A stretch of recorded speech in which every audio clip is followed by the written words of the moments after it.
उत्पत्ति अध्याय 18। इसहाक के जन्म की प्रतिज्ञा।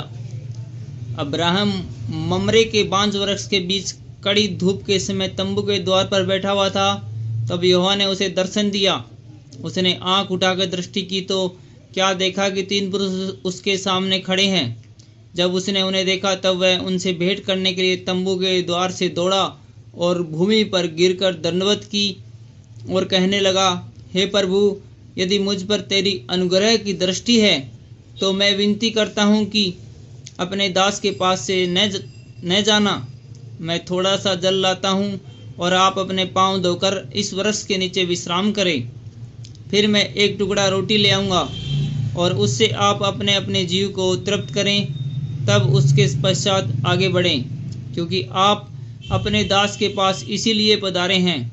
उन्होंने कहा, जैसा तू कहता है वैसा ही कर। तब अब्राहम तुरंत तंबू में सारा के पास गया और कहा, 3 सवा मैदा जल्दी से गूंथ और फुलके बना। फिर अब्राहम गाय बैल के झुंड में दौड़ा और एक कोमल और अच्छा बछड़ा लेकर अपने सेवक को दिया और उसने जल्दी से उसे पकाया। तब उसने दूध और दही और बछड़े का मांस जो उसने पकाया था लेकर उसके आगे परोस दिया और आप वृक्ष के तले उसके पास खड़ा रहा और वे खाने लगे। उन्होंने उससे पूछा, तेरी पत्नी सारा कहाँ है? उन्होंने कहा, वह तो तंबू में है। उसने कहा, मैं वसंत ऋतु में निश्चय तेरे पास फिर आऊँगा और तेरी पत्नी सारा के एक पुत्र उत्पन्न होगा। सारा तंबू के द्वार पर जो अब्राहम के पीछे थी सुन रही थी। अब्राहम और सारा दोनों बहुत बूढ़े थे और सारा का मासिक धर्म बंद हो गया था। इसलिए सारा मन में हंसकर कहने लगी, मैं तो बूढ़ी हूँ और मेरा पति भी बूढ़ा है, तो क्या मुझसे यह सुख होगा? तब यहोवा ने अब्राहम से कहा, सारा यह कहकर क्यों हंसी कि क्या मेरे जो इतनी बूढ़ी हो गई है सचमुच एक पुत्र उत्पन्न होगा? क्या यहोवा के लिए कोई काम कठिन है?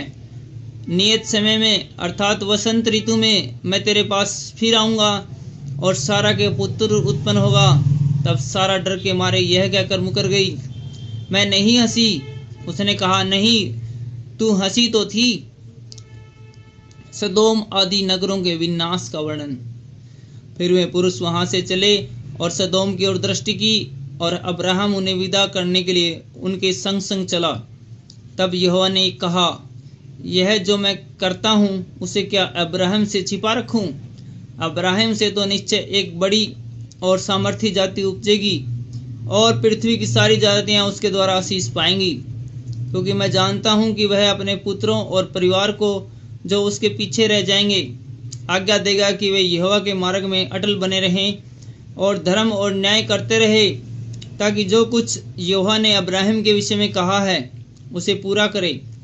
फिर यहोवा ने कहा, सदोम और अमोरा की चिल्लाहट बढ़ गई है और उनका पाप बहुत भारी हो गया है। इसलिए मैं उतर कर देखूंगा कि उसकी जैसी चिल्लाहट मेरे कान तक पहुंची है, उन्होंने ठीक वैसा ही काम किया है कि नहीं, और न किया हो तो मैं उससे जान लूँगा। तब वे पुरुष वहाँ से मुड़ के सदोम की ओर जाने लगे, पर अब्राहम यहोवा के आगे खड़ा रह गया।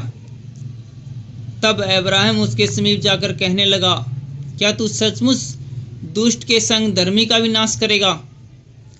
कदाचित उस नगर में 50 धर्मी हो तो क्या तू सचमुच उस स्थान को नष्ट करेगा और उन 50 धर्मियों के कारण जो उसमें हो न छोड़ेगा? इस प्रकार का काम करना तुझसे दूर रहे कि दुष्ट के संग धर्मी को भी मार डाले और धर्मी और दुष्ट दोनों ही एक ही की जैसे दशा हो, यह तुझसे दूर रहे। क्या सारी पृथ्वी का न्याय न करे? यहोवा ने कहा, यदि मुझे सदोम में 25 धर्मी मिले तो उसके कारण उस सारे स्थान को छोड़ दूंगा। फिर अब्राहम ने कहा, हे प्रभु सुन, मैं तो मिट्टी और राख हूँ, तो मैंने इतनी ढिठाई की कि तुझसे बातें करूँ। कदाचित उन 50 धर्मियों में से 5 घट जाएं, तो क्या तू 5 ही के घटने कारण उस सारे नगर का नाश करेगा? उसने कहा, यदि मुझे उसमें 45 भी मिले तो भी उनका नाश न करूँगा। फिर उसने उससे यह भी कहा, कदाचित वहाँ 40 मिले। उसने कहा, तो मैं 40 के कारण भी ऐसा न करूँगा। फिर उसने कहा, हे प्रभु, क्रोध न कर, तो मैं एक कुछ और कहूँ, कदाचित वहाँ 30 मिले। उसने कहा, यदि मुझे वहाँ 30 भी मिले तो भी ऐसा न करूँगा। फिर उसने कहा, हे प्रभु सुन, मैंने इतनी ढिठाई तो की है कि तुझसे बातें करूँ, कदाचित उनमें 20 मिले। उसने कहा, मैं 20 के कारण भी उनका नाश न करूँगा।